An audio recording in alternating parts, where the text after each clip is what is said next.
so let me see if I can do this. Okay, so we are the U.S. Federation of Worker Cooperatives. We're the only national grassroots membership organization for worker co-ops in the U.S. Hopefully all of you are aware of us. If you're not members, we hope that you become members. This webinar is hosted by one of our 4 member councils, and it's really an opportunity to shine a light on the policy and advocacy work that both the staff and especially the members are doing throughout the country to promote worker co-ops and the movement. So thank you again for being here. And then I will kick it over to Yasi to introduce herself and talk about the goals for today. Sure. Hi, everyone. My name is Yasi Iskandari. I work at the Law Center in Oakland, Sustainable Economies Law Center. I'm an attorney and policy director there. Today, our goals are really to help the membership get a better understanding of what the Main Street Employee Ownership Act is about and how people can get engaged to start supporting in implementation efforts. So we're trying to mobilize people to take advantage of this. We also want to help people understand what the SBDCs roles actually are and how that actually relates to worker co-ops. We also want to share a little bit about what efforts are currently underway at SBDCs and hopefully learn from that some of the best practices for how we can approach SBDCs ourselves. And lastly, we also want to provide some tools and resources for you all to take with you into your meetings with SBDCs. We can go to the next slide about introducing the panelists. Yeah, it's slide 3. Huh. Oh, there it is. Got it. Yeah, so today we have Cindy Brooks with us, she, her pronouns. Cindy works with the Small Business Development Center in Mount Vernon, Washington. Cindy has experience starting, growing, and managing small service-based businesses, new product development, and product launch. And she specializes in business startup and management, community building, and business sustainability. So thank you for being here. Not on the line yet, but soon to join us is Andrew Del Monte, they, them pronouns. Andrew is the Director of Cooperative Development at Cooperation Buffalo. Cooperation Buffalo is a special project of Push Buffalo, and the goal of the project is to generate wealth and power in marginalized communities through employee ownership of capital and labor in Buffalo. Andrew previously assisted cooperatives, B Corps, social enterprises, and other small businesses with planning and management decisions in his 5 years when they were working as a business advisor for the Small Business Development Center at SUNY Buffalo. We also have with us Frank Satera, he, him pronouns, and Frank is an advanced certified business advisor with 10 years of experience for Onondaga SBDC, Syracuse, New York. He specializes in employee ownership and currently is a member of Cooperation Works, which is a national association of organizational and individual members in cooperative development. Frank is also board president of CDFI Cooperative Federal Credit Union. If you just go next mode, actually it doesn't really matter what slide we're on for this, but I'm just going to go over some housekeeping before we get started. Basically, we're going to start off with some background to give context to our conversation, move into some basic understanding of what SBDCs are, and then we'll hear from our panelists about their experiences and the current efforts that are underway. And then we'll end with a Q&A. And we want to encourage you all to actually type up your questions in the chat box, and then we'll pose those questions to the panelists in the last 30 minutes of this 90-minute conversation. And just a reminder to those of you who are Policy and Advocacy Council members, our meeting will be right after this call, so stick around. And we'll also be emailing out this presentation and all of the links and resources to participants after this webinar concludes. So with that, I'll pass it back to you, Mel. Great, thank you so much. Okay, so we have wonderfully, like, all of these people who are going to share their expertise with us. I'm going to do a little bit of table setting and give everybody a little bit of context, particularly around the work of the Federation, around both the Main Street Employee Ownership Act and this work with SBDC, so we kind of know why we're here and what we're doing today, and how we're going to get to all the goals that Yasi went through. So I'm going to go through these slides relatively quickly, and if you want to ask any questions, please feel free to do so. I'll be keeping an eye on the chat box. The Federation, in terms of our policy and advocacy work, we do work at all the different levels of government, right? So federal, state, and local. And a lot of the federal stuff ends up being stuff that we as the staff take care of, with being informed by the membership, obviously. And then we work with partners, regional partners on the ground, as we do work at the state and the local levels. So the people that we're going to be talking with today are all people that we would consider our partners on the ground, and a lot of you as well. So this just outlines, like what we're doing, and today we're going to focus a little bit more on like the state and the local level work. Through those priorities, like through doing this policy and advocacy work, we have like 3 really main priorities. So number 1 is education, helping people understand what worker co-ops are, doing that both external education to legislators and government officials, and the internal education about like how do we talk to people like Small Business Development Center people. So the second point is infrastructure. So we're trying to build out how do we do this work together, and how do we do it fast, right? So as I'm sure everyone is aware of, like, the 2020 elections are coming up like really quickly, and because of that, a lot of people are standing up for what they believe in and what they want to be building their policies around going into election season, and we want to make the most of that moment. So we are very mindful of the fact that we really need to help share resources and connect people so that we can learn from each other really quickly, and make the most of this moment. And then lastly is the actual policy. So building solid recommendations about case studies of legislation that's happened all over the country, and then actually informing legislation that's coming out. For instance, the Main Street Employee Ownership Act was put into law last August, and the Federation and through the staff, our members, were able to inform that legislation going through. So how does that play out? Part of this infrastructure is the council that we've talked about. We meet monthly so that the members can share what's going on, and also inform, what are the priorities of the Federation? Like, how do I, as the person who leads policy on the staff side, prioritize what I'm doing in order to best serve the movement? We have a worker co-op Slack, which is pretty new. We'll send you a link to that after this webinar, where people can connect and share information. We're building a database of legislation and resources. We are starting a policy newsletter, which will start coming out probably in the second half of this year, which is just going to update people on what's going on, because there's a lot every month. I'm always astounded by the amount of people who have like really relevant and current updates about what's going on, and it takes up a lot of our time as the council. So in order to help visibilize the work that's going on, we want to start sending out a newsletter specifically about policy, so people can be aware. And then also, there's tons of other people who are doing this work, both in our membership, outside of our membership. A lot of initiatives from co-op developers and co-op associations. You'll hear a little bit about that later. In partnership with the National Cooperative Business Association, the American Sustainable Business Council, the New Economy Coalition, and many, many, many others. So all of that stuff, we try to keep track of that and then visibilize that also through all of the other pieces, like the council, the Slack, the newsletter, and the database.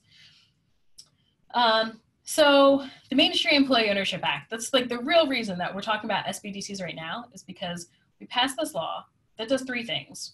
It directs the Small Business Administration to better finance the sale of businesses to employees, work with small business development centers on training and education, and then also report on what they're doing so that we know that the government is actually doing their job in terms of increasing lending and increasing outreach about worker co-ops. So those are the three main things.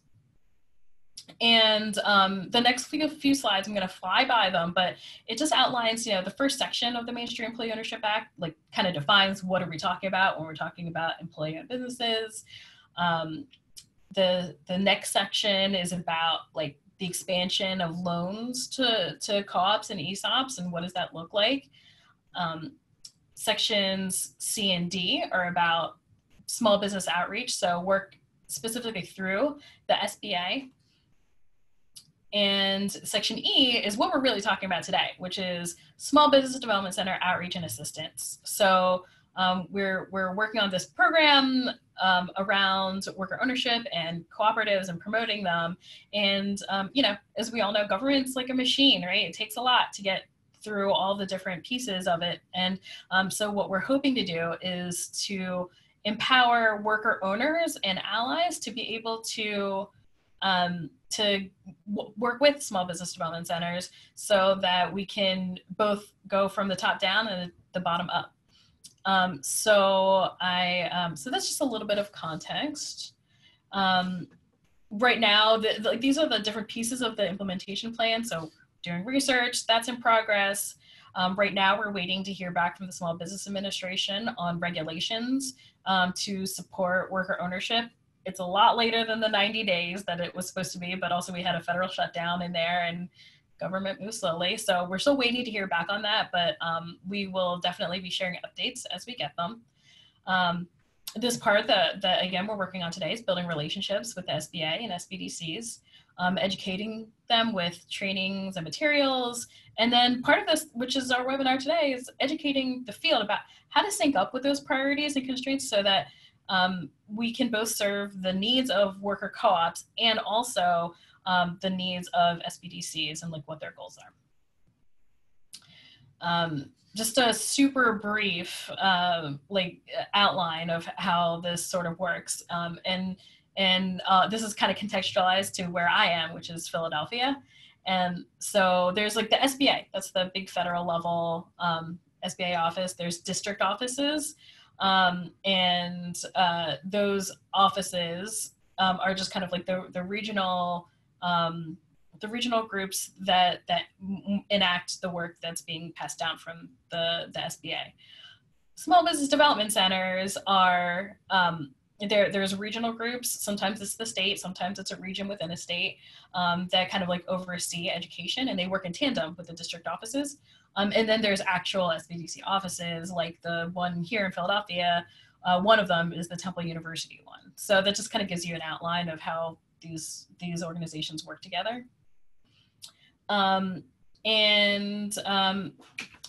thing that I'll touch on the SBA side is that there's currently a lot of energy right now around doing this work and enacting the Main Street Employee Ownership Act.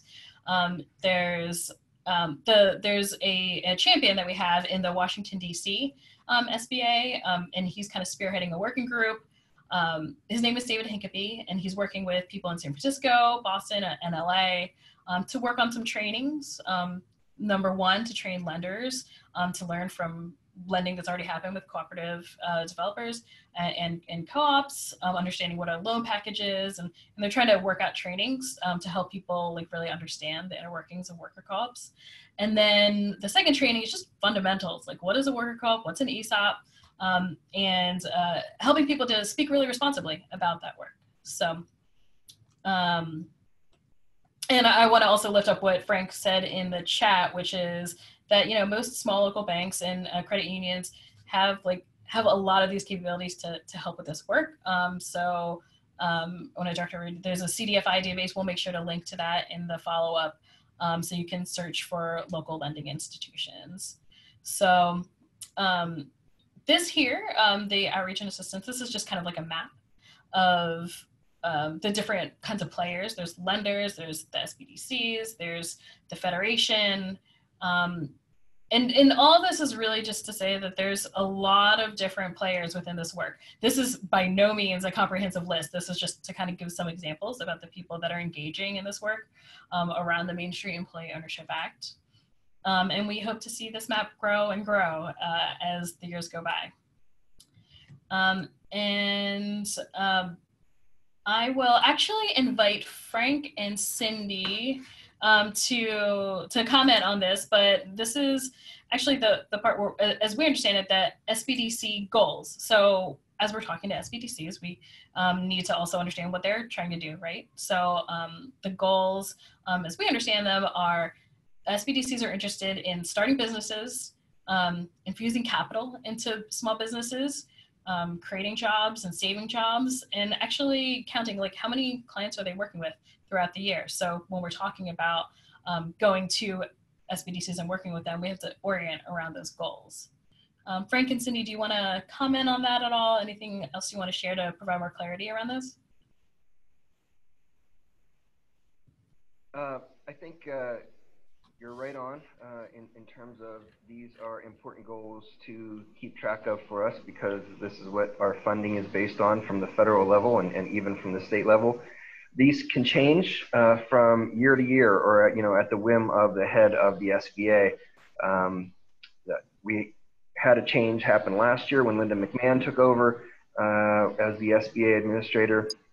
She's leaving. It's possible that these will slightly change again. We're not sure, but anytime we're working with clients or we're working with other entities, we want to be able to, obviously record, keep track of all this. Capital infusion is really the one that gets looked at very highly and very strongly. And so the more we can bring in not just additional capital infusion, but additional types of capital infusion, I think working with co-ops allows us to, explore these different avenues and different lenders that SBDC hasn't worked with before.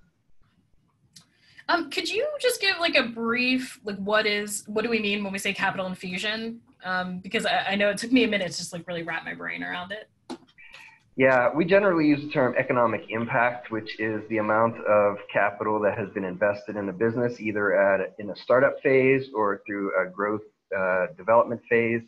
It can be any of, I do an access to capital workshop, lunch and learn here in Syracuse, and I talk about over 20 different types of access to capital, right? So with co-ops, right, you've got member capital, you've got equity capital for worker owners who are coming into a business. So those are types of capital infusion, along with, regular lending, regular debt capital, other types of creative financing.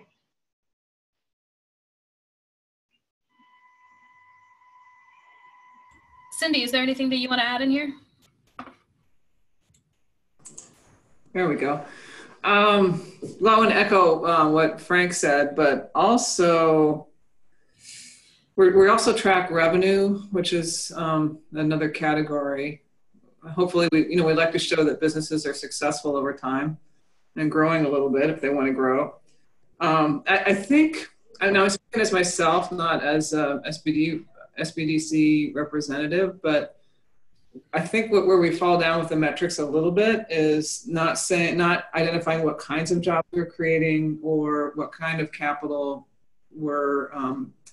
how we're developing the flow of capital to serve community needs. And I'm curious about that in terms of how our organizations work together to evolve metrics to actually be meaningful and to be able to be measured in community over time. So what happens to community wealth if we are creating jobs and if we are experimenting with what kinds of capital we can use to stimulate small business? What are our community goals and are we achieving them or not? But certainly with each change in administration, SBDC struggles with how do we meet these moving marks? Because we only have so many resources. And with the last change, we have to do more with the same amount of resources. And we have the Main Street Ownership Act, which invites us to think about things differently, which is great. And we have less time, to learn and grow in that way. So in terms of moving forward collaboratively, I'd like to explore how to be efficient sharing resources and how to really identify where our organizations overlap and how we can bring our expertise together and share it efficiently, because I think that is going to help everyone and create the impacts that I think both of our groups want and need. Cool. Thank you so much, Cindy. And with that, I think I actually want to actually just allow the two of you to just talk a little bit about yourselves, your positions, and you know, like what's your day-to-day like, and how you even came to be as a part of a small business development center, just to help people get a little bit of context as like what actually does this job look like. So maybe Frank, do you want to start? Sure. Day to day, that's interesting.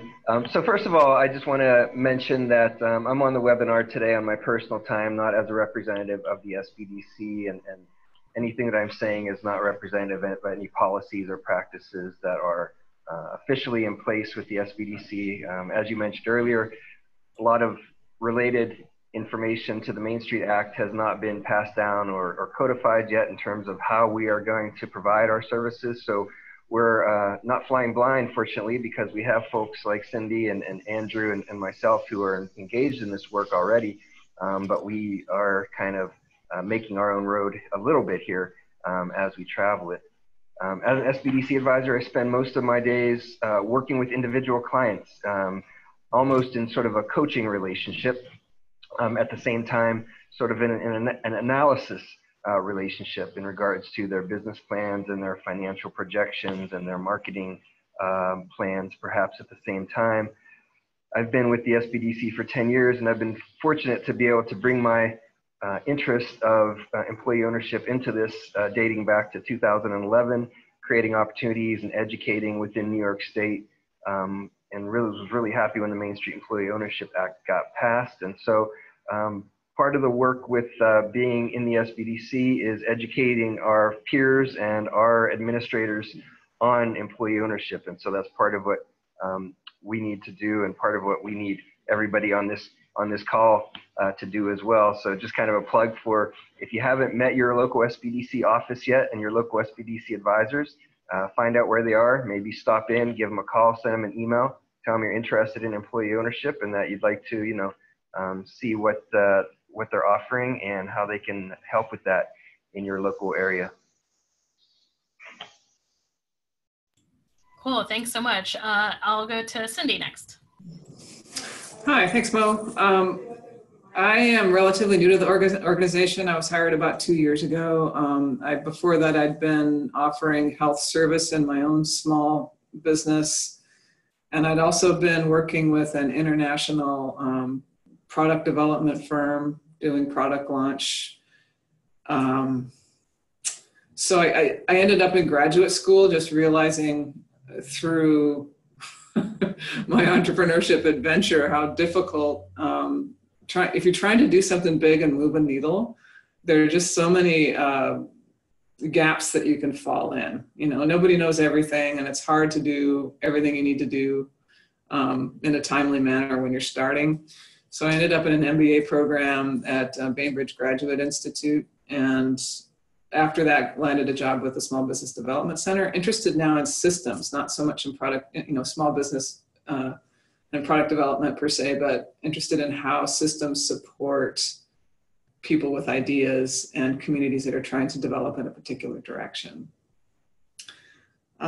So within this context of the organization, I'm like grateful to have a platform to do this kind of work.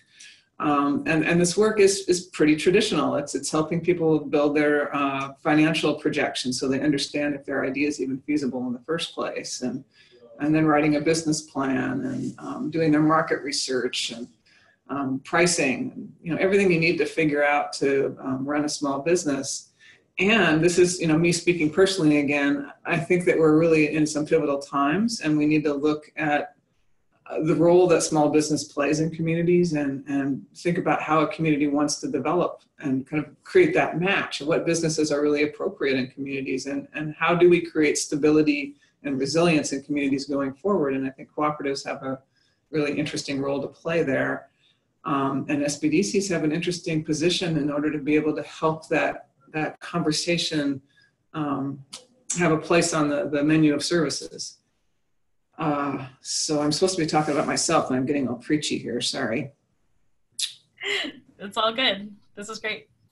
Well, some of the things that I think we can do. I got interested in co-ops when I was in graduate school, and I was able to take 1/4 of a year-long certificate program. And I've just since then been looking for opportunities to learn more about co-op development. And I'm fortunate in Washington State, I got to meet Diane Gassaway when I saw the opportunity for a home care cooperative to start, and then found Diane and found an employee at the center locally to begin a conversation. And we were able to collaborate right out of the gate in a really seamless way. So I think there's tons of potential for people that are maybe have some co-op consciousness to be curious enough to reach out and try to find the resources in community. And SBDC, like that's one of our mandates, is to become part of a network of service providers and to add value. So if we can figure out how to align our organizational missions, I think there's a lot that's possible.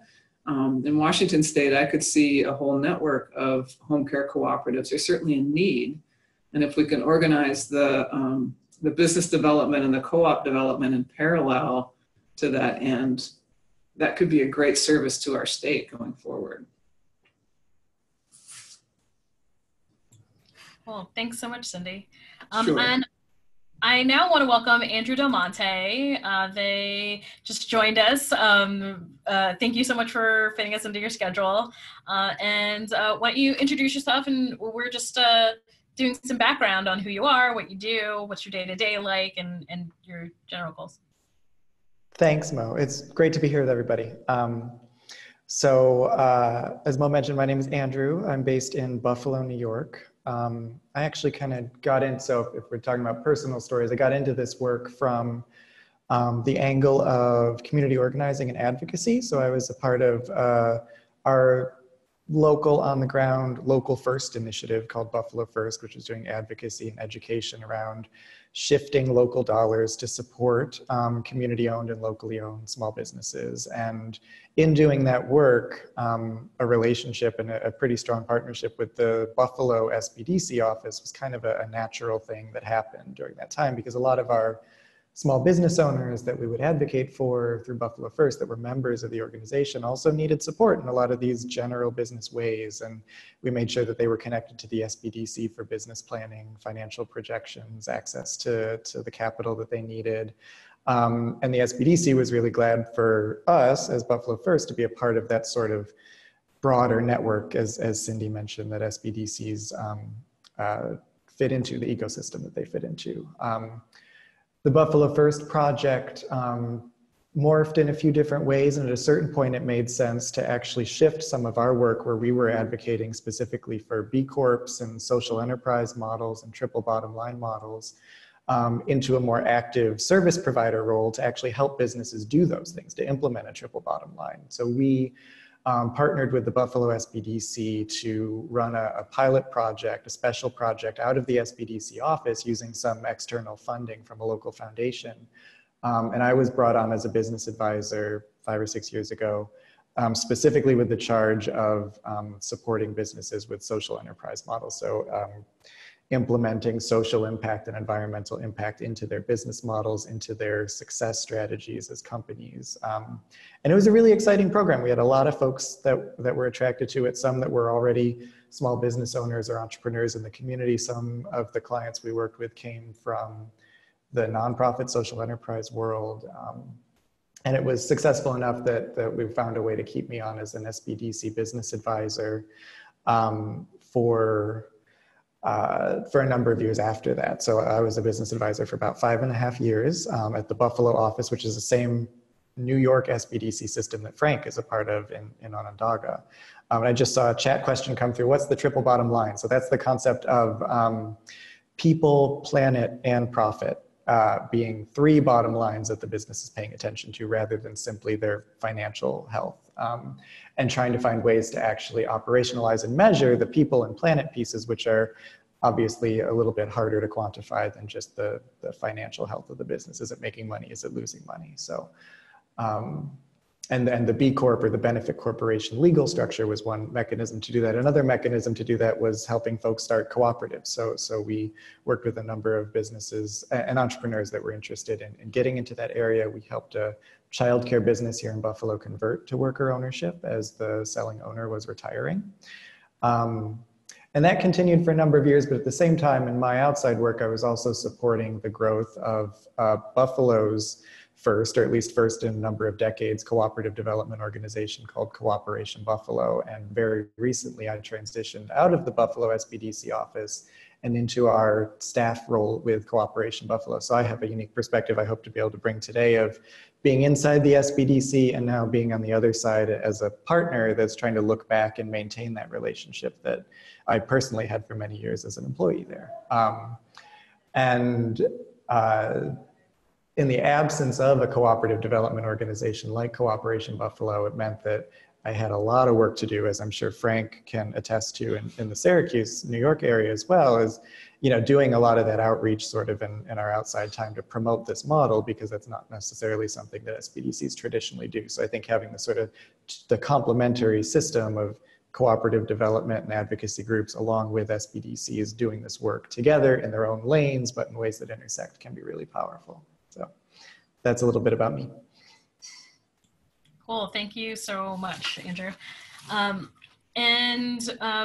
So these are our SBDC friends that are on the call. I also want to invite our friends from the Northwest Cooperative Development Center to give a little bit of an intro to work that they're doing. So we've talked about the SBDC side, but we're also doing some work from like the Cooperative Development Center side to bridge those gaps. And we thought this was a good opportunity to let NWCDC talk a bit about the program that they have going on right now. So I think John and Fred, if you want to jump in as well, why don't you give everybody a little bit of a background on that?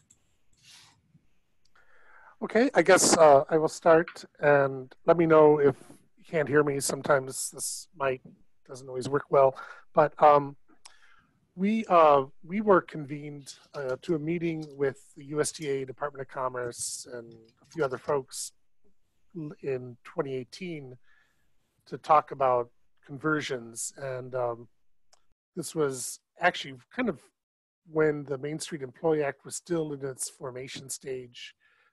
And we were asked to kind of put together this 3-state grant project to specifically think about conversions. And what we decided to do was to focus on business advisors, attorneys, accountants, estate planners, et cetera, people who advise small business owners. And the idea of trying to raise the profile of worker ownership within that community so that, and especially in rural communities where we aren't always there on a daily basis, there would be at least some concept or knowledge about seeing the employees as potential buyers of the business for retiring business owners. As we were writing the grant, the Main Street Employee Ownership Act gained traction and actually passed. At the same time, a state senator here in Washington kind of got the bug and was talking to us about trying to put money into the state budget for worker co-ops. And that's when I think Diane and Cindy met, and it's kind of a little bit of luck and a little bit of planning. We realized pretty quickly that the SBDCs could play a very critical role in partnership, especially in rural communities. We serve a 3-state area, Washington, Oregon, and Idaho. Our office is in Olympia, so seeing I think Cindy can correct me, I think 27 offices in Washington. I think there's, their SBDC offices throughout Idaho and Oregon, and that these offices can play an incredible role in helping us meet our mission. And the way we started approaching it was more about how can we provide the SBDCs with support for the Main Street Employee Ownership Act. And when we were initially talking to some of the advisors, especially in Idaho and Oregon, they hadn't even heard about the act.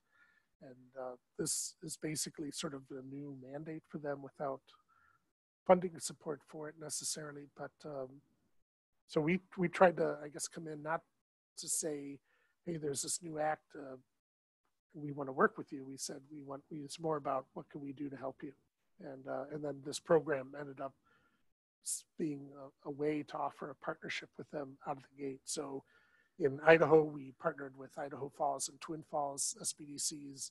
In Oregon, we were with the LeGrand and Ontario office. We brought them in as co-sponsors. They helped us with basically getting meeting space, and were able to co-brand it with us. And then, you know, I think that's kind of one of the ways that we thought about doing it. The other, and maybe Fred will talk more about this, is also thinking about how we can actually do projects together and what that means in terms of reporting. So we report to the USDA on our metrics, and the SBDCs report to the SBA for their metrics. And what does that reporting look like? And then how do we divide up the work between two different organizations? And maybe Fred can talk a little bit about that, since he worked on one of our joint projects together. Yeah, I just helped with a startup. Can you hear me, John? Okay, I just worked on a startup project with some folks that are house painters.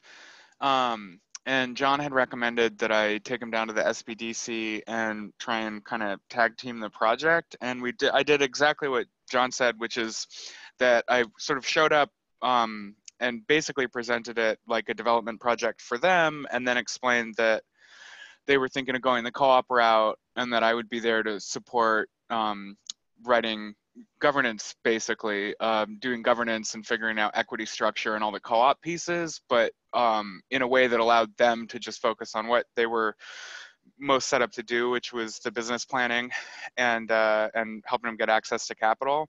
And it worked out really great. There were some things that I had to do a little differently. They use a different pro forma than we use for building the financials. Yeah, they used a different pro forma than we do for building the financials, so I was getting familiar with some of their processes. But other than that, it worked great. It was a really good resource for the clients, and I know that they felt really supported because they had two different shops that they could go to for assistance. Yeah, and that was pretty much it. We haven't had a startup in town that we could take to them again, but it went really well. I know they liked working with us, and I'm looking forward to doing it again. Yeah, I have to say the SBDC advisor mentioned to us and some of his colleagues that if this is what worker co-ops are, keep bringing them to me. He felt that they were so well prepared and so focused, and so the preliminary work we had done with them really, by the time they walked in the SBDC office, made them a really great client for the SBDC provider as well. Yeah, and I believe, as far as reporting numbers, that we're just both separately claiming those as clients served and jobs created, as far as that goes. Shoot, there was one more. Oh yeah, there was a little bit of work with the business advisors at the SBDC initially for me, just in terms of sort of getting their head wrapped around the idea that the folks that were starting the painting co-op were not trying to build a business plan that centered around hiring a bunch of people and expanding their scale to increase the profit for the original founders. And I think at first it was difficult for him to understand why they would not want to be making as much money as they possibly could as individuals. But once we had sort of explained their experience with the cooperative model, one of them had been a previous member owner of the construction cooperative. Once he got it, it went really smoothly.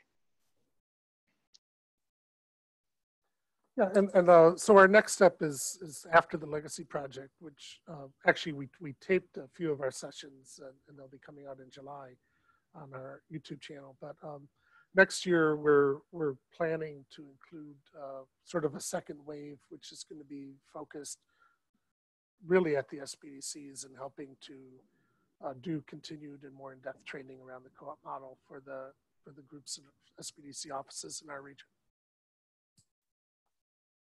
Cool. Thank you both, John and Fred. So now we have kind of like all the background. We have some idea of like what SBDCs do and like how they're thinking right now. And now we're just going to open it up to questions. We want to make sure that we have a lot of like a rich amount of time to be able to like actually sort through like what are the questions everyone has. Thank you to everyone, Alora, Nicole, Kirk, and everyone who's already put in some questions. So I encourage all of you to make use of that and of the chat box for those questions. And I will kick it over to Yasi to get us started with the Q&A portion. Sure. Yeah, and like Mo said, we'll get to all your questions, but please keep adding them in. I would just like to kick it off with a sort of a bigger picture question. We've heard a little bit from the panelists already about the work that you're doing in your day-to-day and whatnot. I'm curious to what extent the goals of the Main Street Employee Ownership Act actually already align with existing goals of the SBDCs. And in a similar vein, I'm also interested in knowing if there's any ways that the Act has actually influenced your programs and services at your SBDC already. And anyone who would like to take that, it's great. I guess I could start. This is Frank from Syracuse. Well, the goals align. I mean, in terms of the data that we want to collect, if you look at it from sort of a gross generalized perspective, right? A job is a job. A dollar invested is a dollar invested wherever you're looking. I think the key is that understanding, as we've heard, right, from SBDC advisors that need to get an explanation, need to get some education in the model so that they can feel comfortable developing the business plan and the financial statements. I often tell clients that I work with that what we do together is based upon their need, and I think that that's kind of one of the goals and the missions of the SBDC is to react, right? Not just to react. We should be being proactive as well, but also to react to the needs of our communities and of the public. So if somebody's coming in and wanting to form a worker co-op, then it's our responsibility, right, to know, understand, be able to refer as necessary, and to be able to have the resources to help that client. Mm-hmm. Andrew or Cindy, do you want to add to that? Hi, this is Cindy.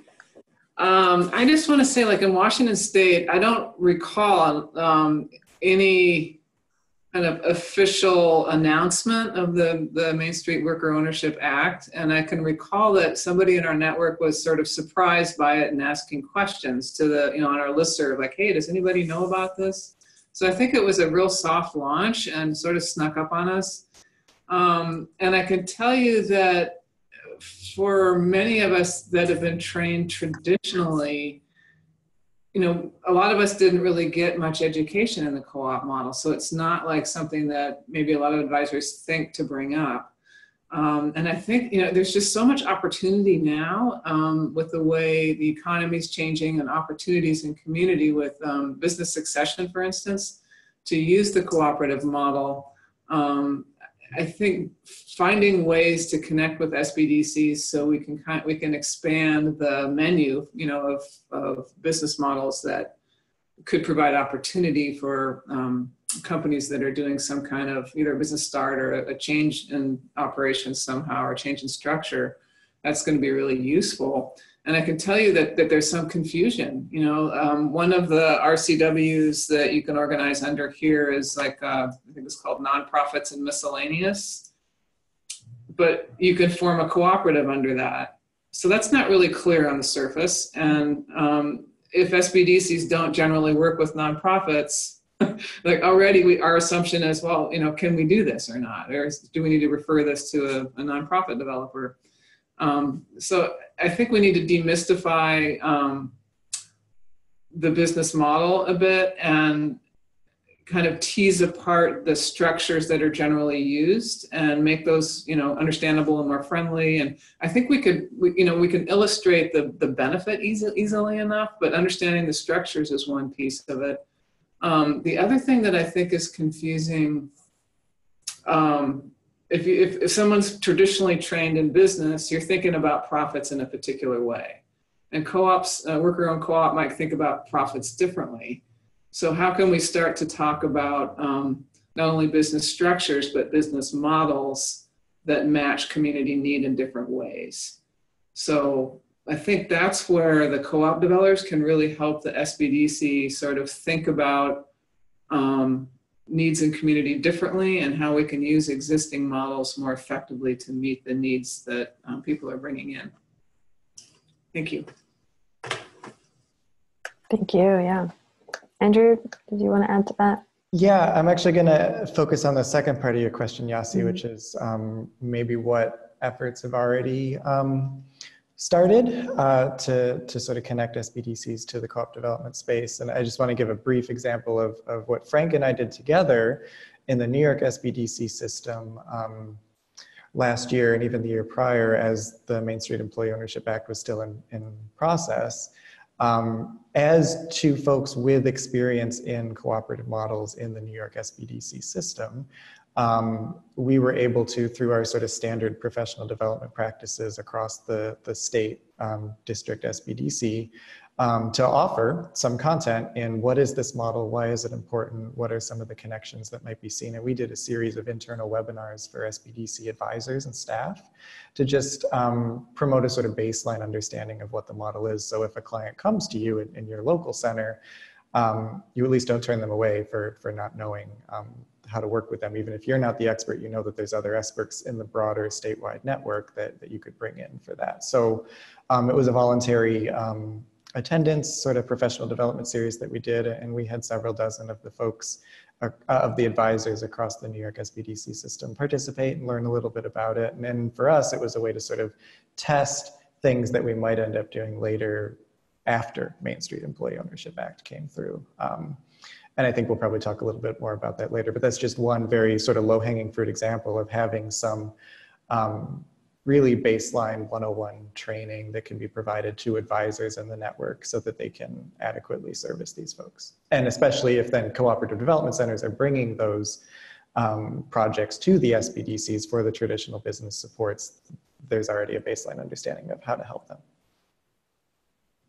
And if I could just add to that real briefly, is that after we did that, it was a five-part webinar series for advisors internally. After that, we turned it around and we did it externally to the general public as well, because that way the general public knows that they can come to us for this service. And it worked. I mean, I got a couple clients out of it specifically interested in forming cooperatives, not even in New York State, which was amazing. I'm working with a client in Houston, Texas, and I'm working with a client in Birmingham, Alabama right now, because they don't have advisors there with the expertise.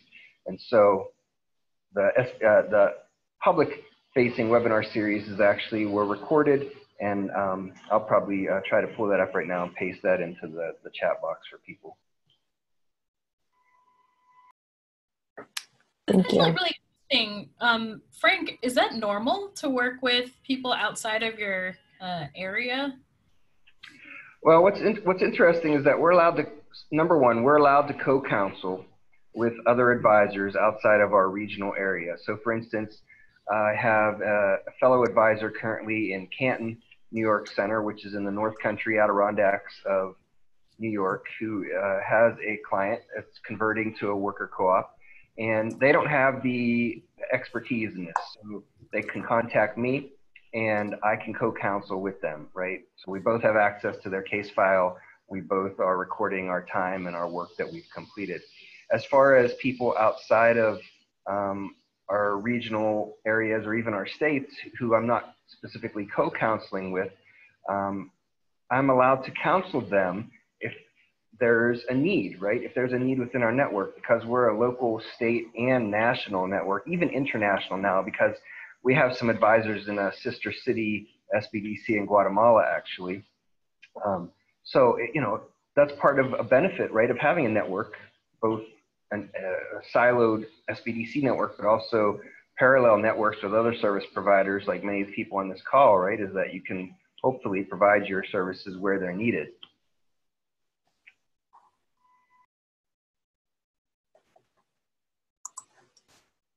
All right, yeah, thank you. And I had another question, and it's sort of tagging with Jessica's question, which is, one, was there any formal training provided to SBDCs on the co-op model? And it sounds like the answer tends to be no, but let's definitely address that question. And the other is, you know, I think a lot of people who've joined this call are curious about who to reach out to and how to best disseminate information to actually help bridge that knowledge gap. You know, Cindy was mentioning that there was no official announcement of the Main Street Employee Ownership Act, and it sort of snuck up on you all.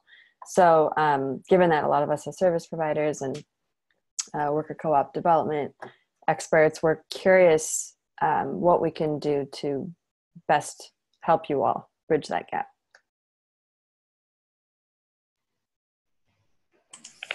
I'm hoping John will leap in and talk about the Legacy project a little bit more, because that's a service that the Northwest Co-op Development Center is offering to SBDC centers, so we can start to begin to understand the model and introduce it. Okay. Well, right. I guess I should explain more what it is. The Legacy project, at least this year, is a 3-hour workshop presented and developed by Jason Weiner and Linda Phillips, two attorneys out of Denver and Boulder, Colorado, who have specialized in employee ownership and conversions. And they go through the different legal and tax implications of employee ownership and what some of those different models could look like. And basically talk about those sorts of nuts and bolts. It's really aimed at attorneys and accountants, but also I think to some extent other business advisors. The 3-hour workshops, like I said, we taped, we had a filmographer come in and make 7 video modules that will be released in July that break down into the different sections. How do you prepare for conversion? What are the different tax laws around it? What are the different structures of a sale, for instance, asset sale versus a merger versus, I guess, a hybrid, not to get too technical, but, so those different ways of how you actually put it together. I think the next step is to kind of work off some of the projects like Fred was talking about and doing more direct trainings of how do you approach a worker co-op concept that isn't necessarily going to be like an ESOP or other forms of ownership that are more aimed at getting the business big enough to sell to to sell the business, but it's more creating stable and resilient employment to the local community. And so I think that's kind of the next phase, is to figure out how to do more specific trainings around the co-op model itself for the SBDCs. Check. I'll say that we might have had a slight advantage in awareness here in New York because the bill was sort of shepherded through by both our senator and assembly person, Senator Gillibrand, and our 7th district representative from Brooklyn, Nydia Velasquez. And so Senator Gillibrand did a statewide barnstorming tour of, I don't know, 3, 4, 5 stops. So one of them was here in Syracuse, one in the North Country, where she held a press event at a locally employee-owned business. The one here in Syracuse was Syracuse Label and Surround Printing, which is a 100% ESOP. And so there was some awareness, I think, because of that connection and the work that she did in getting the awareness out. But that didn't translate into any specific media from the SBDC or training from the SBDC at the statewide level, at least not yet. And I think it's partially because, we're waiting for direction yet from the SBA on how exactly that should look or how exactly to go about that. But as Andrew mentioned earlier, we are being proactive in any way that we can and trying to get some educational materials and resources out on our sort of project related time, right? The majority of our time is spent with clients directly, and then pieces of, that time that's left over in the day, we can put towards some of these project related efforts.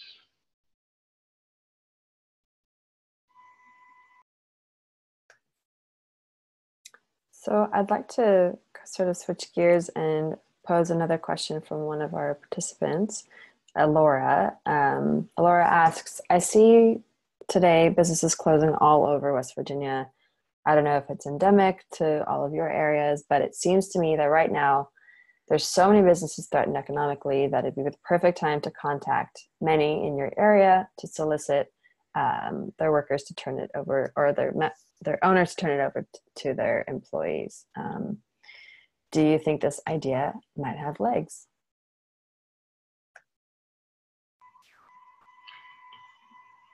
I can say something to that in terms of jumping back real quick to the idea that we did have maybe a head start in awareness because of our senator and representative being at the forefront of this, is that we've had quite a few counties and multi-county organizations start to develop some sort of outreach or development projects. And so, for instance, Dutchess County in the Hudson Valley contacted the SBDC because they wanted to start a project at the county level.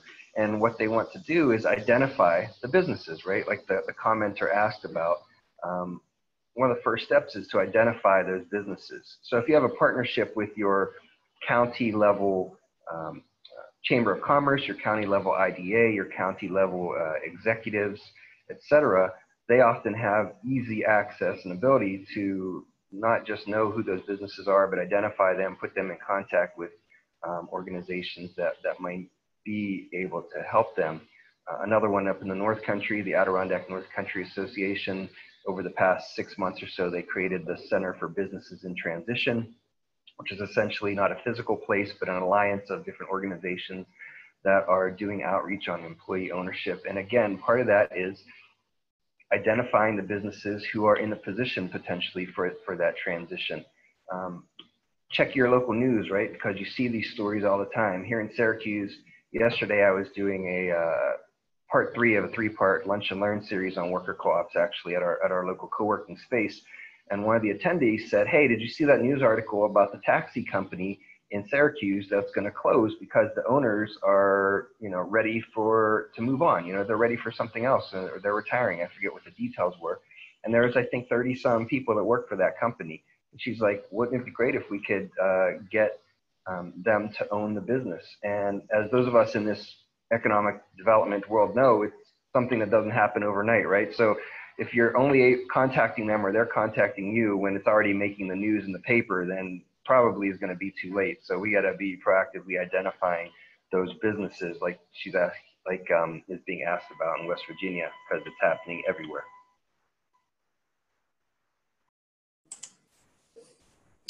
Hi, this is Cindy. I'd just like to chime in on this. I don't know if this is true in other places. I suspect it might be. But it seems like often when businesses seek to sell, they haven't really prepared for that sale very far ahead of time. So there are a number of things to consider. And, one is just what is your profitability? And has that been, stable or sufficient to illustrate that business has viability in the future or not? And has the business been like managing employees in a traditional way, considering them an expense? So if are you managing your employees as an expense, or are you building capacity in them such that they might have actual interest and ability to take over your company as an employee owner in the future? So I think that there's some community conversations to have to sort of address this wave of business successions, and to help businesses just think in a general way about like, how do I prepare and what culture do I need to create if probably the best outcome for my business is to sell it to my employees. it is a pretty tall order to ask somebody who's been treated as a traditional employee to all of a sudden think of themselves as an owner. You can't just turn that switch on. You know, there's some capability to build and some culture to create to make that possible. So I think that's a complicated question, and we could benefit from being really planful around that. Yeah, I want to just echo everything that Cindy said. Yes, yes, yes. And also just highlight one thing that I heard in the original question, which was if this is the strategy to use for businesses that are economically threatened. And I think that requires a little bit of unpacking, right? Because we want to make sure, speaking now as a cooperative developer, my baseline values filter for these potential deals is this going to materially benefit the workers and their families and their communities? And setting up folks to potentially fail is a very real risk in these sorts of things. And that's where the financial prowess of the SBDC system, I think, can really come into play, because you can really have those questions about the viability and the future economic outlook for the business. And that really needs to be a part of the conversation. You're deciding, is this one that we want to then go through the conversion process with? But if the business is just threatened because there's an aging owner that needs to develop a plan for transition, that's definitely something to take on if it's a healthy business. Mm-hmm. Yeah, thank you all. Those are great answers. I want to switch gears now to finance-related questions. We have a few of those. One from Kathy is, I would like to know what the SBA and its lender base may be looking for, not necessarily requiring, in an employee-owned business or conversion that's different from how they evaluate and support other conventional businesses. For example, I've heard in the past that lack of a typical CEO role has actually been an impediment to getting funding. And I want to tack on another question, sort of synthesized from what we got from Kirk early on in the conversation was, do you have any recommendations around where to actually find banks or CDFIs that would be friendly to co-ops?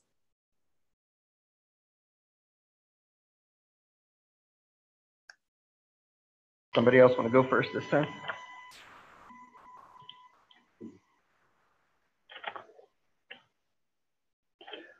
All right, I can go then. I know that, our lenders are very much, by the books in terms of what they want. And most of them have never lent to a co-op before, probably never considered it. Similarly to what Cindy says in terms of those people who have gone through business training, MBAs, et cetera, don't have experience, probably the very same thing with bankers. And so I think one key is to work in the channels such as the CDFI financial institutions to make a deal like this happen locally, create a case, a success case of it, and then to be able to shop that around to the other lenders at the same time. One of the things that we do is to maintain and develop the relationships with lenders between our office and their office. I have on my plan of achievement for this year to introduce myself and meet 8 new lenders over the course of the fiscal year. And I'm focusing right now on credit unions and other sort of specialty lenders, but our other advisors are meeting a wide range of banks and financial institutions. And so one of the things that I will be doing over time is expanding my reach beyond the credit union community to the other bank lenders as well, and sharing with them, hopefully, one or more success stories. And of course, now that we've got this network that we're all part of, and Mo mentioning how, collecting resources on conversions and case studies, not just in one place, but across the country. So we can refer to those case studies, even though they're not local, right? I mean, they're within the SBDC network or the SBA network. We can refer to them, and at least our financiers, our financial institutions will recognize, SBDC, SBA as someone that they're used to and comfortable working with, and hopefully we can bring those success stories to them and encourage them to work with new deals for cooperatives.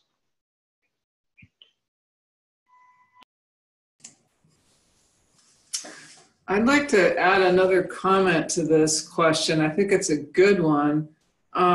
So traditional lenders are bound by the regulations that they have to work within. So I think there's a lot of stuff that just is what it is. You know, you have to have your business plan, your financials, and the normal stuff that they use to evaluate. And I think the case studies will help if we can show some examples of successful cooperative conversions using traditional lending. But I also think that there's tons of money on the sideline. There's a lot of money that we're not engaging that seeks a social purpose that we could be using for co-op development. And I'm seeing in some spots that community foundations are getting interested in economic development and starting funds that can be used to reduce risk for lenders in order to get funding to co-op conversions, for instance. So I think that might be another leg in our wheel here that we're building, another spoke on our wheel. Could we connect with creative capital here to facilitate another aspect of this conversation? Yeah, I guess in regards to that, I'll mention that at Cooperative Federal, the credit union that I'm on the board of, we do exactly that, as Cindy mentioned. So for instance, over the past couple of years, Governor Cuomo here in New York has dedicated money to different regions of the state. I think Buffalo got their 500 million, Central New York, we got our 500 million. And out of that, 30 million was specifically set aside for anti-poverty efforts. And out of that 30 million, 600,000 was granted to our CDFI credit union to use as loan capital and loan loss capital so that we could take those higher risks and we could make loans outside of the normal purview of, you know, those guidelines, those 5C guidelines, right? Credit capital, collateral, et cetera. We can do more character-based lending. And so, you know, a cooperative could easily fit into that. And at the same time, also echo the community foundation item, right? The community foundation here in Central New York made their first financial social investment ever, and it was in our credit union. And so they recognize the importance of that, and they're working with us as we move forward as well. So yeah, identify those opportunities for sure.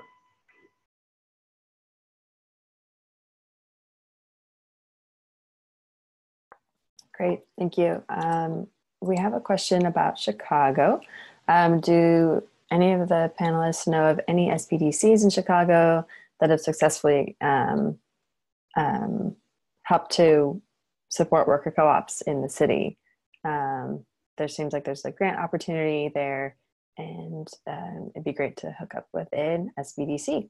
So this question's from Roger. Does anyone have any tips for him? Have you all heard of any stories coming out of Chicago? I personally haven't. I have not either. Doesn't mean they're not there. Right, right. All right. Well, if anyone who's listening in, type it into the chat box. If you have and I would say, I would echo something I said earlier, right, is identify your local SBDC office, go to them, ask them about it.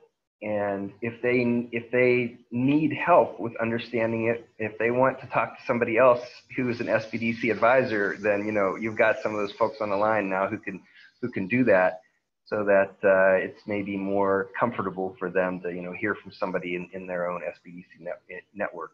Because we are a national network, right? And every geographic point in the country is covered by an SBDC office somewhere. Mm-hmm. I think, I don't know how far you need to you could reach out to leverage stories, but certainly look at Cleveland and Cincinnati for co-op stories.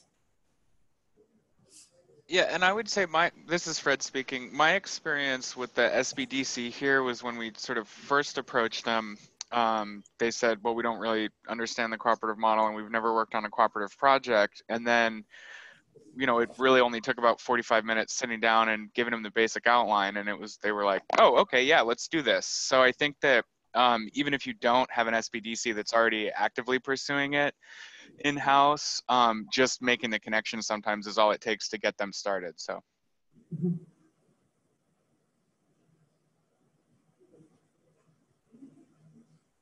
Great. We have a question about maybe actually, John, you could answer this since it's about Washington.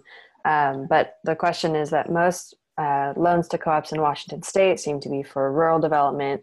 Where is the funding for urban environments? Well, can people hear me? I'm using a new mic. Yes. Okay. I think, the 7A loan through SBA is supposed to be that it's going to be available for urban. I think that it's going to come down to the personal guarantee. And, traditional lenders, well, there are lenders here in Washington. So Beneficial Bank and Craft 3 are two. Shared Capital works nationally. They, specifically work with co-ops.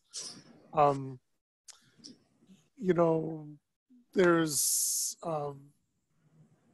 Washington also has some laws around equity crowdsourcing that can be done.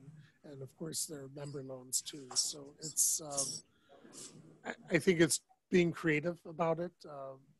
Most of the co-op funding tradition, yes? Can you hold the mic just a little bit closer? Some people are having trouble hearing you. Okay, that's what I was worried about. So most of the funding for co-ops traditionally has come through the USDA, and there just hasn't been really any urban funding for this type of business development. And hopefully, the Main Street Employee Ownership Act is the first step towards creating more of an urban funding model.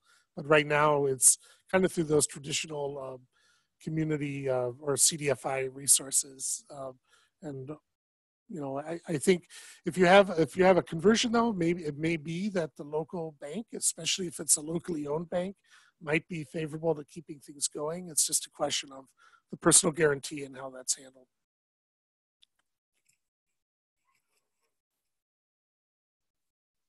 Thank you.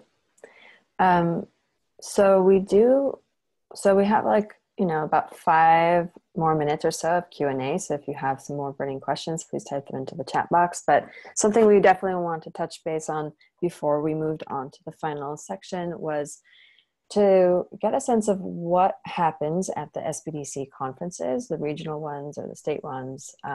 And if you all could shed light on whether that's something that we should be going to as worker co-op advocates and doing presentations and educations and hopefully reaching a lot of SBDC employees at the same time and in a more strategic and organized manner. So if you could shed light on that and give us a heads up about maybe where to go to find information about when these conferences are happening and how to get involved, that would be great.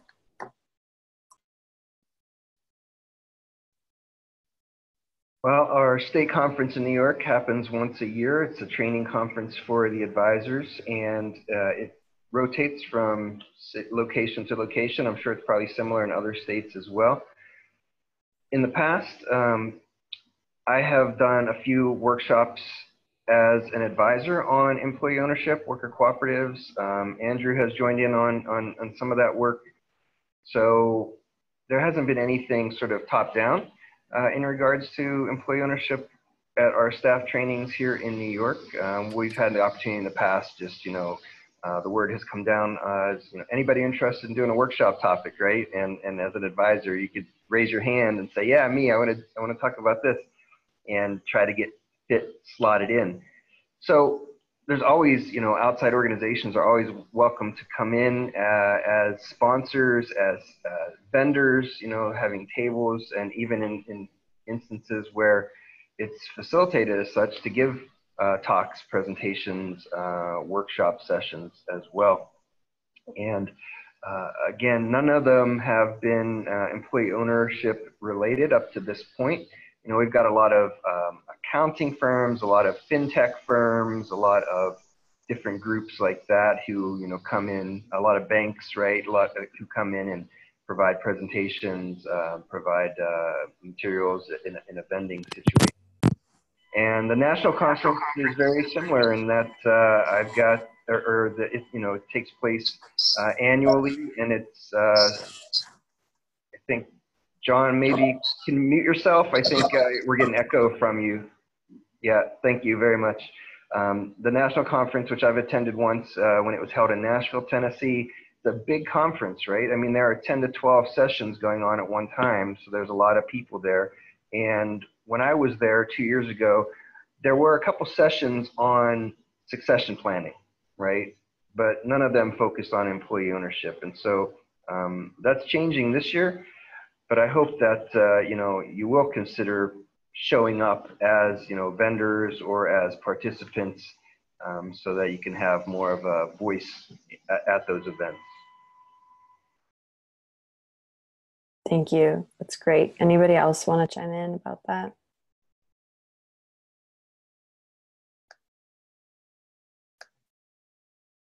All right. Mo, do you want to wrap up our Q&A with anything I may have missed? Oh, I think this is great. I have been really enjoying the really nitty-gritty conversations that we're having, and this is just the start. I think it's really important that we can continue to ask these questions, and the Policy and Advocacy Council is the way to do it. So I've already seen a couple people sign up while we're on this call, which is awesome. So if you aren't in on those calls, then I would suggest that you sign up. You can find that at usworker.coop. You also get an email follow-up on that. So yeah, I look forward to continuing with the Q&A.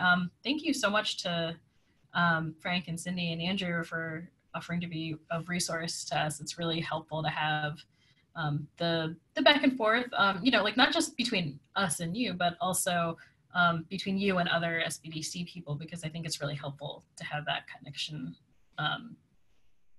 in the mix. So let me see. I think to wrap up. Can I say one more thing, Mo, about the national conference? Sure, absolutely. So I said it's changing this year, and there are 2 sessions on the agenda at the national conference this year, which is being held in Long Beach, California. 2 sessions on employee ownership, understanding the Main Street Employee Ownership Act, et cetera. So one of the things that myself and others are encouraging the broader public to do is to, if you're working with an SBDC right now, make sure that they know that those sessions are going to be offered at the national conference. We want to kind of give them a heads up and encourage them to pay attention to maybe attend those sessions as well. So I think the agenda is up on the national conference site. If not, if you want that specific information, I can get that out as well as to what the sessions are, who the presenters are, and when they're taking place. Yes, that'd be great. Yeah, thank you so much. As we shift gears a little bit, just to close out the webinar, Andrew or Cindy, or even John and Fred, is there anything else that you want to share or mention while we're still on together? I would just say to Jason's question that I think that getting SBDCs more comfortable and enthusiastic about cooperative development work is probably one of the best pathways we have to improving co-op development services in urban areas right now, just because of the nature of the funding for the centers. So I would definitely encourage folks who are doing economic development in urban areas to be having this conversation with their SBDCs, since they are funded to do work in cities. Thanks, Fred.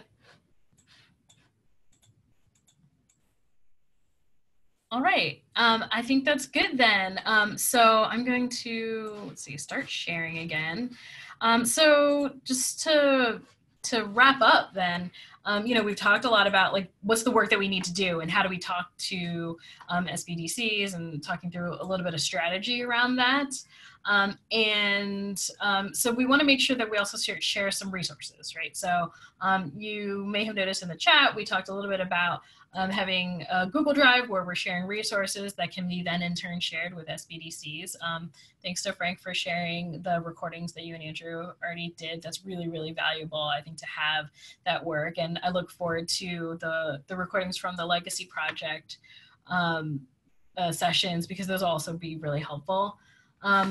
So this is just kind of like a mapping a little bit of like what it is, what are the things that we need in order to get this done, right? So there's relationship mapping. We definitely need to know along similar lines to the questions that Brenda is asking about, like what do I do with the people in Chicago? Who can I talk to? So we're starting to map out like who are the co-op friendly SBDCs, and understanding like where there's movement happening. And that'll go along in tandem with the mapping that we're doing generally about where is worker co-op policy moving forward. So that's one thing that we're doing. We're trying to put together case studies. So one of the pet projects of the Policy and Advocacy Council is having people to do interviews with each other. So understanding, like, to understand, like, what are the best case studies in different areas. So one way that we thought to do it was to have different people within the worker co-op community interview each other to put together just like a little stories, like these are the things that we can share with SBDC. So like these are success stories, these are the challenges that we're finding out. So if you're interested in doing that, definitely email me at mo@usworker.coop. We're pulling together all the reports that have information about worker co-ops and to help people understand some of the stats, pulling together press coverage so that we can share, you know, like when people are actually writing about that, it's really helpful. You know, like for instance, when the Mainstream Employee Ownership Act came out, having all the press around it was really helpful to like have people point to and say, yeah, this is not just like a niche thing that's happening in one little piece of the country. This is covered by Fast Company and Forbes and like CNN Money. So this is like a big deal that you should care about. So those are just some of the resources. I'll keep going a little bit. Oh, here we go. Okay, so these are just a few of the resources. There's like the U.S. Federation, in tandem with the Democracy Work Institute, puts out a state of the sector every year that gives like wide information about worker co-ops across the country. I know Project Equity is doing a bunch of work to do kind of like more specialized reports. These are all just examples of information that are going to be shared in that Google Drive folder that we'll share out with all of you. And then if you have resources you want to add, you can share them with us. Yeah, so, you know, there's no shortage of information that can be shared. And we're also in the midst of doing some more work around that. So like, you know, like what's a really basic one sheet we can just like hand to people and like say, here's a couple talking points and a couple really quick case studies. So those are definitely really important. One particular resource that I want to point people to is on Project Equity's website. They have this map, and this is basically just like a quick picture of, you know, what's the potential here, particularly around conversions. So if you look at the little kind of like pie chart on the right, that's throughout the country, 2.34 million businesses that are owned by baby boomers that are gonna either have to be sold or close down in the next couple decades. So that's like a lot of potential, 24.7 million jobs. And so you can see those numbers are really impactful. And you can actually click on that map and find information per state. So I want to make sure people know that as a resource. We'll link to it in the follow-up. One resource from David Hinkeby from the Washington, D.C. office, SBA office that we mentioned earlier in the webinar is this thing called the Census Business Builder. And this is where you can get some really detailed information about specifically your area. This is my neighborhood in Philadelphia, but you can actually like dig in and find information about the population, about household size. And David was telling me that there's some really important information that's going to be shared about the businesses across the US. So right now it's a version 2.5. 2.6 is coming out, and that's going to include information about number of employees, wage data, and in December, some really important stats about the age of the business, age of the owner, so we can get really granular within your neighborhoods that you're working in. So those are just a few resources that we'll share, and I'll end on this, which is just some ways that you can stay involved. I want to make sure that people know that there's a Western Worker Co-op convening happening in the Bay Area on July 20th, and then the Eastern Conference for Workplace Democracy is happening on October 18th to 20th, and that's going to be in Baltimore. We're also going to do a Hike the Hill Day on the 17th. So we're going to have an opportunity to put some of this policy and advocacy work in action. So these are just some ways that you can engage. We also encourage people to to become monthly sustainers, so that we can keep doing this work, right? We know that this is really important. This policy work is actually just a small portion of the staff time that we have. So we are always looking for ways to support that work on an ongoing basis, because we know it's really important. So with that, I want to thank Yasi for facilitating a really awesome Q&A session. Frank and Cindy and Andrew for lending your voice and expertise to the Worker Co community, and to John and Fred also for sharing about the Legacy project. And yeah, if you have any questions, please email us. You can email info@ or me directly at mo@usworker.coop. And please stay engaged, join our Slack conversation, and let's keep this conversation going. Okay. Thank you so much, everyone, and have a great night. Thanks, Mel. And for those of you who are sticking on for a minute, for the Policy and Advocacy Council meeting, should we stay on this or should we switch to our other Zoom? We're going to switch, so okay. You will see awesome. that. Yeah, great.